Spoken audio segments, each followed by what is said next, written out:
ایک مقام پہ اللہ نے منافقوں کا شکوہ کیا ہے کہ منافق لوگ جو ہیں وہ کیا کرتے ہیں؟ يستخفون من الناس ولا يستخفون من الله وهو معهم إذ يبيتون ما لا يرضى من القول. لوگوں سے چھپتے ہیں، اللہ سے چھپنے کا سوچتے ہی نہیں ہیں. جب وہ راتوں کو برے مشورے کر رہے ہوتے ہیں تو اللہ ان کے ساتھ ہی تو ہوتا ہے.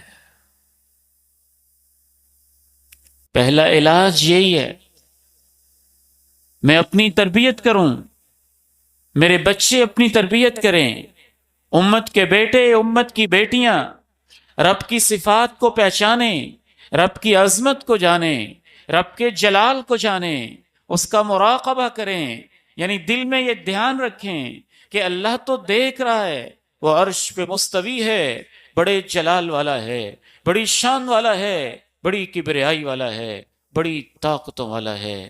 اللہ نے اگلی آیت میں دوسرا بھی ایک علاج بتایا. پھر بھی اگر تمہیں خیال نہ آئے کہ اللہ دیکھ رہا ہے تو اپنی زمین کی طرف نیچے نظر دوڑا کے سوچ لیا کرو، اگر اللہ اس زمین کو پھاڑ دے اور تم اندر ہی چلے جاؤ تو تمہارا کیا بنے گا؟ آسمان کی طرف نگاہ اٹھا کے دیکھ لیا کرو، اگر وہ اوپر سے پتھر کی بارش کر دے تو تمہارا کیا بنے گا؟ هو الذي جعل لكم الأرض ذلولا فامشوا في مناكبها وكلوا من رزقه وإليه النشور.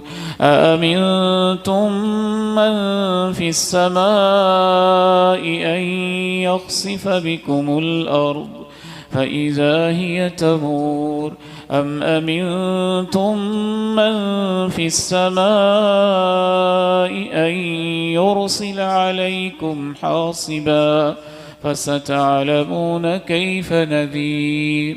ولقد كذب الذين من قبلهم فكيف كان نكير. کیا آسمان والے سے تم بے خوف ہو گئے ہو؟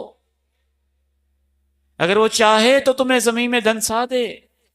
کیا آسمان والے سے تم نہ ڈر ہو گئے ہو؟ وہ چاہے تمہارے اوپر پتھر برسا دے.